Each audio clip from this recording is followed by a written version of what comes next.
ถามมาอยู่น้ำยิ้มเฉยถามหอไม่ตู้จะมาแต่ใช้นี่นะจะมาแต่ใช้จันมาแต่เรื่องคนมาแต่เฮือนบ่มาลินน้ำทานหมอบ่โดยอ๋อดีทานหมอมีคนมาลินนำมายาให้เพิ่นแล้วยันเพิ่นมียาชูมีแต่คนหักทานหมอได้คุมือนี่เนาะ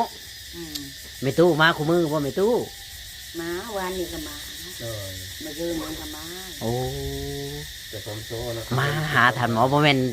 ติดชะนีทานหมอแล้ว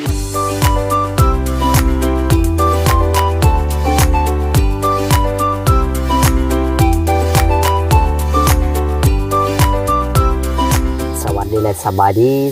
พ่อแม่พี่น้องFCหากแพงบ่ว่า FC ฝั่งลาวฝั่งไทยแล้วก็ต่างประเทศนำเด้อพ่อแม่พี่น้องมาพบพ่อกับช่องบ่จอยชาแนลอีกแล้วพ่อแม่พี่น้องเนาะวันนี้บ่จอยก็ได้มาหาท่านหมอคือเก่าพี่น้องเอ้ยก็อยู่บ้านอยู่เพื่อนเพิ่นคือเก่าเนาะจังไดก็ฝากพี่น้องเป็นกำลังใจให้บ่จอยนี่เด้อพ่อแม่พี่น้องเนาะให้บ่จอยเฮ็ดคลิปใหม่ๆเนาะให้พ่อแม่พี่น้อง FC ได้เบิ่งได้ชมเนาะจังไดก็เป็นกำลังใจให้เด้อพี่น้องก็สิมาถาม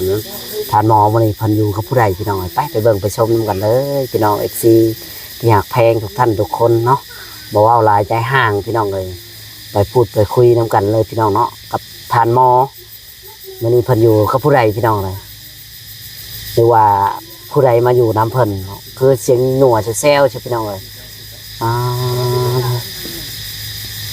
ไปเลยพี่น้องเลย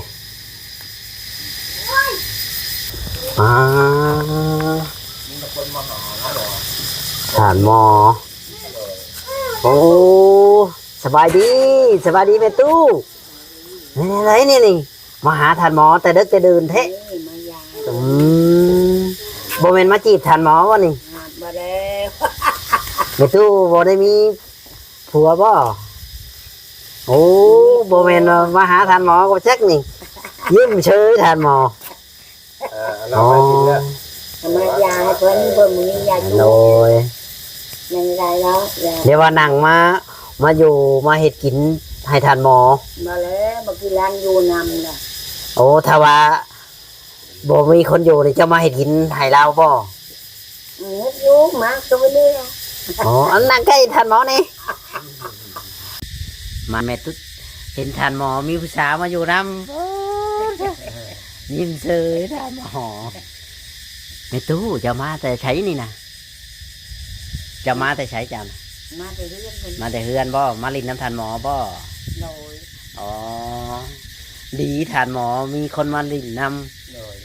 มายาให้เพิ่นแล้วยันเพิ่นมียาชูมีแต่คนหักทานหมอได้คุมือนี่เนาะไม่ตู้มาคุมือบ่ไม่ตู้มาวันนี้ก็มา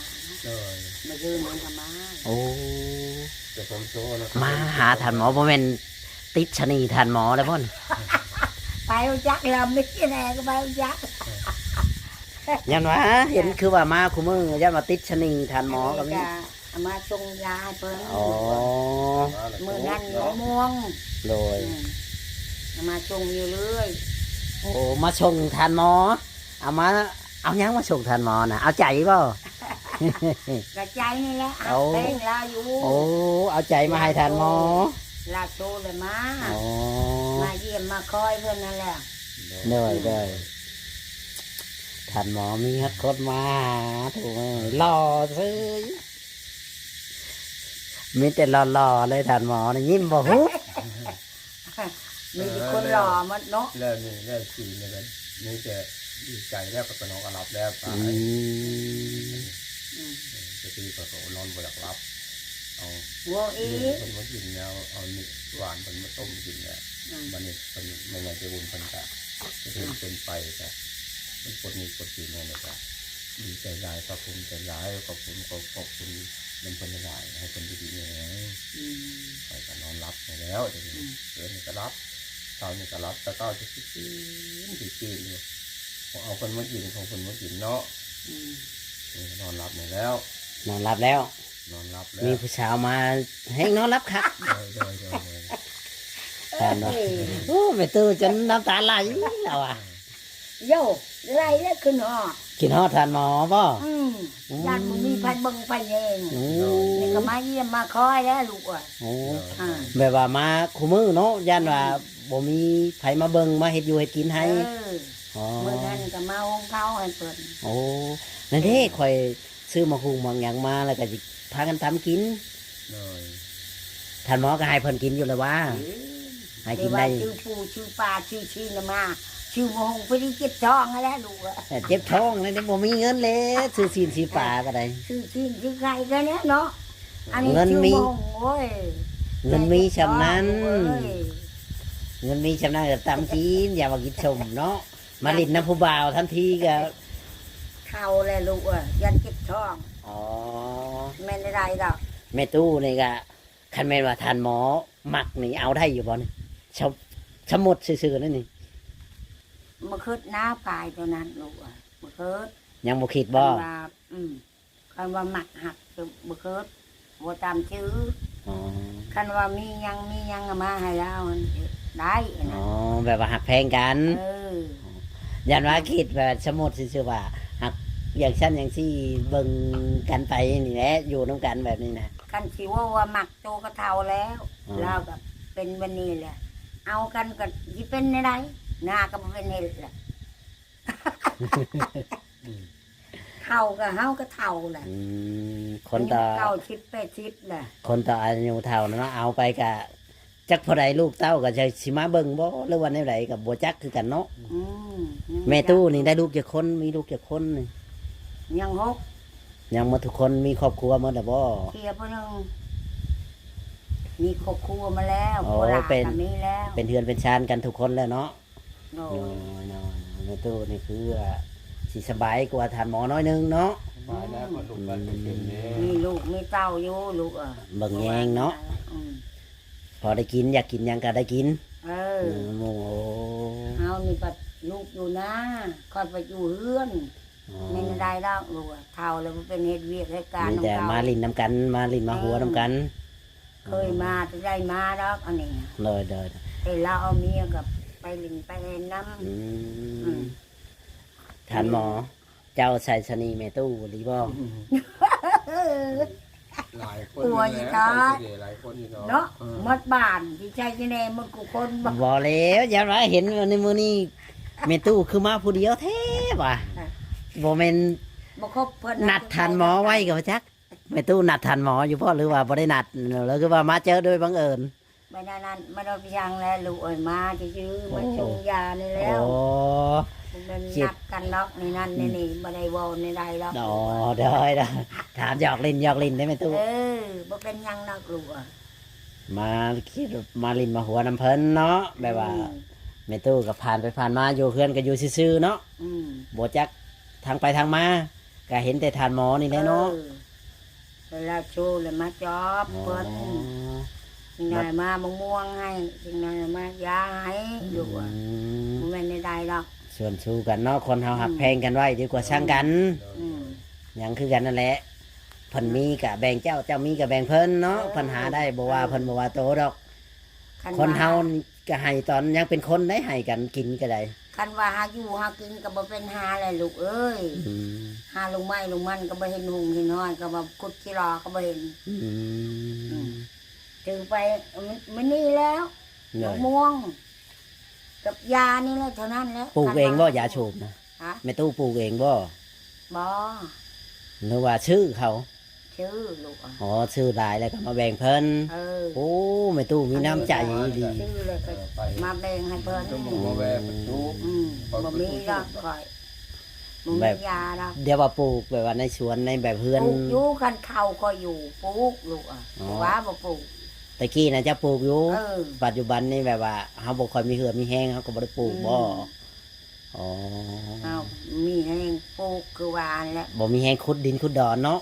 แต่เท่าก็ยังปลูกกันแล้วนอกจากทำเบิ่งแล้ว อ๋อท่านหมอเจ้าปลูกยาได้บ่แม่ตู้ต้องการคนปลูกยาเด้ ไม่ได้แล้ว เป็นแนวใดคือว่าบ่ได้นี่ บ่ได้บ่เคยปลูกไปเลย บ่แล้วขุดให้แล้วปลูกเจ้าก็ขุดดินขุดดอนให้แล้ว มันยังขุดบ่ได้ ยังขุดบ่ได้บ่ บ คนเป็นลอย อื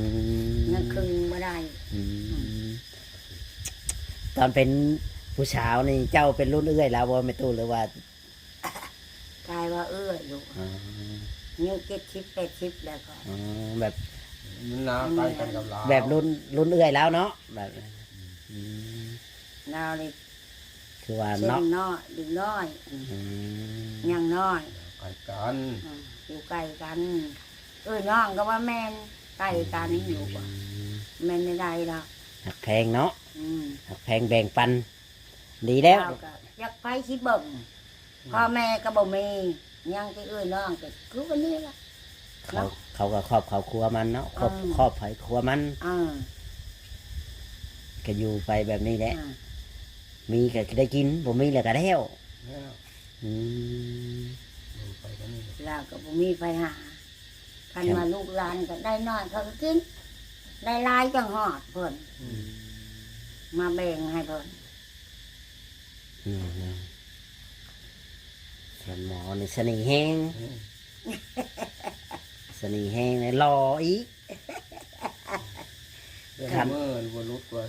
10 ป่าย บ้านใหญ่ก็มาก็แว่ เลย ลา สนิทเจ้าอยู่ใกล้เราหลาย เรามีของดีที่ทำหมอ โอ้ยลูกเอ้ย เอาบ่เชื่อเลยแม่ตู้ ไปให้ไปน้านี่ก็มาแว่ได้เขาก็ได้แว่ ขนาดแม่ตู้อยู่ในบ้านก็ยังความคิดฮอดเรายังย่างมาฮอดอยู่ป่าอยู่ดงชำนี่ชำได้ แต่เราเป็นรอยเป็นมึนเราบ่เป็นลูกเป็นอย่างคำค่อยในไป อืม อยู่เฮือนเรา เน เฮื อะ อนในแก่ เนอะ คำค่อยมัน ไป เป็น ฮอดมื้อนี้เราก็ อ่า งานไปเป็นพรอยู่ เบิ่งเลยมาขาย อืม มาได้ปะมาได้ไร ยังเราเห็ดหยังบ่ได้ก็ชอยเราเห็ดเนาะ อืม ชอยเราเห็ดชอยเราอันนั้นอืมเฉพาะเราคนบุญนี่ลีท่านหมอนี่ทั้งบุญทั้งหล่อ ผู้ใดมาเว้ผู้ใดมาเว้ เออ อืม ยิ้มบ่ธรรมดาท่านหมอ หลายคนได้วานนี่ก็เลยวันนี้หันไปฟัง10 ป่ายแล้ว อืม อ่า หลายเป็นพวกซุปเปอร์คนนี้10 ป่ายแล้ว มาอยู่เรื่อยเนาะ เล็กน้อยก็มา อืม เป็นเล็กน้อยก็มามาตั้งงานไปกินกับมื้อนี่ มา มาชาตอก เออ ตายใจน เขา อน อึด ตั้ง คนมาขนาดชำนี้ได้ต่อไปในเฮกซิกว่านี้ โดย คนหูจักละ อืม ขนาดท่านหมอชำนี้นี่เนี่ยทาว่ามีหัดมีนี่เนี่ยโอ้ โดย มีเนี่ยแบบว่าปลูกพักปลูกหญ้าให้คนชิมาหลายแล้ว เราจะว่าเป็นสิปลูกผักปลูกมะเขื มี อ ของกินให้สิหมดบ้านเลยมา อืม ดูว่าอย่างไปมากินไปเลยมากินของเราบริสุทธิ์ ท่านหมอบริคิทีบ่ อืม เราใจดีบ่ อืม โอ้ เราบริสุทธิ์อย่างไรเราใจดีไร ท่านหมอ ใจดีลีพี่น้อง ใจดี อาบแล้วว่าน้ำท่านหมอ ยัง ขนาดบริอาบน้ำผู้สาวยังมาโอ้ย โอ้ยจ้ะ ขี้ไล่ลีท่านหมอนี่เจ้าว่าเราขี้ไล่บ่ไม่ตู้น้ำบ่อาบเนาะ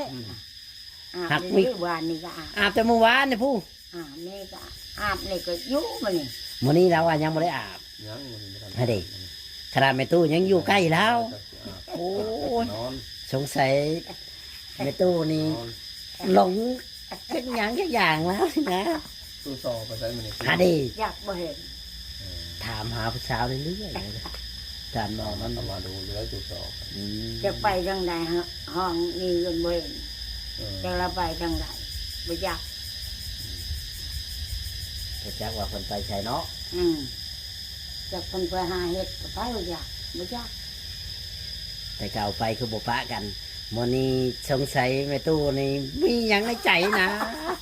ยังมาหาท่านห ไป มอคนเดี เรื่ ย อน ว พุ่น โอ้ ถ้าไปแกงหรือไม้เดี๋ยวนี้มากินแกงหรือไม้แล้วก็ว่า มือเรือนก่อนมือเรือนห้องพุ่นบ่เห็น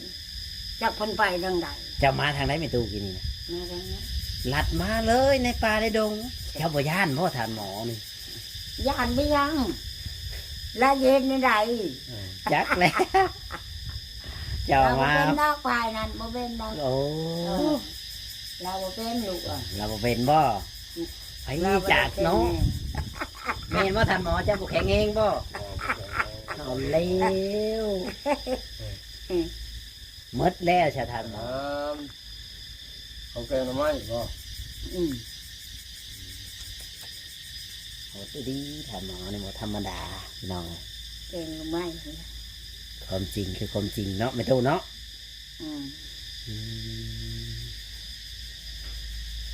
ดีใจว่าท่านหมอมีคนมาหาแบบนี้นะ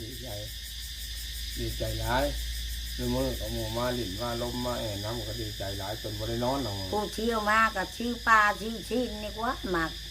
ชื่อเด้ไม่ตู้ลูกก็บ่มีเงินคือกันคันมีก็ซื้อบ่มีก็บ่ได้ซื้อ คันประจบนี้ฮันลูกเอ้ย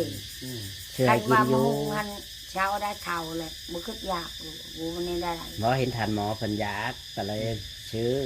ได้ยินเพิ่นว่าเพิ่นอยากกิน อยาก แม่นว่าท่านหมอ มากินฮันให้ขี้เหียบ่ทันนะ มาแล้วก็กินน้อยเนาะกินแบบพอดีหายากอะนะคนเฮากะ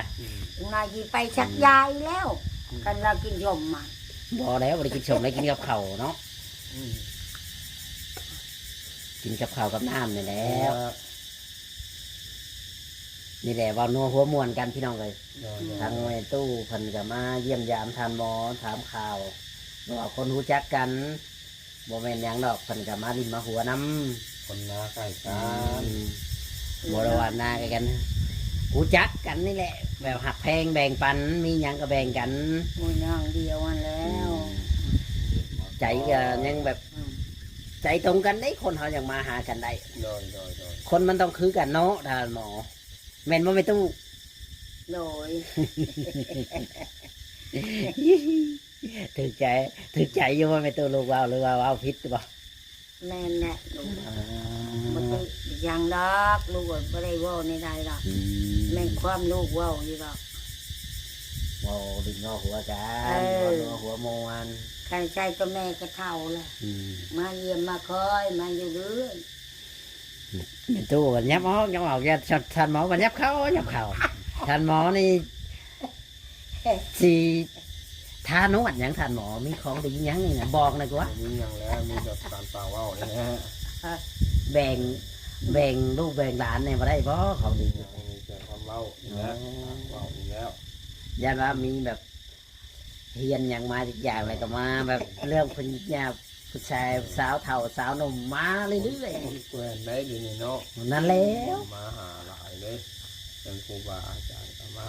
นั่นแล้วขอกันยังเงิดแม้แต่หลวงพ่อยังมานั้นค่อยอยากถามว่าเรามีของดีอย่างนี้นะ ขณะนี้พ่อกับบอลลืมบอลเคยเนาะบอลเคยเว้าเคยว่าก็มาเยี่ยมมาคอย มีแต่คนมาหา มีคนมาหามีแต่คนหักแพงท่านหมอ โดย ว่าธรรมดาไผว่าท่านหมอบ่ได้ซื่อๆได้ ใครว่าจื้อๆวางหันก็เราไปหาชักดมชักยา ผู้สาวนี่เป็นใบคนผู้สาวเรื่อยๆติป้าเถอะ บัวแล้วมันมักผู้ชาววางหัน โอ้ แต่เรายังหนุ่มยังจอมบุญ เดี๋ยวชาย แต่ ไม่ เรา ตู้ เป็นอย่างนั้น เดี๋ยวชายไม่ตู้เราเปิดเผยความลับท่านหมอให้พังเลยเราได้บ่ไม่ตู้ตอนยังหนุ่มดอกเราได้บ่ฮะ ก็บัวแล้วตะกี้เรามักผู้ชาว เดี๋ยวขอยจะถามเจ้าเราให้ผมฟังได้บ่ สามารถเอาแล้วเนาะ แล้วเอาเมียหลายคนล่ะเคยบ้านพี่ช่างบ้านครูหรือบ้านที่ใดก็ ร้านอัน ก็ นั้น เอาอยู่หันนะ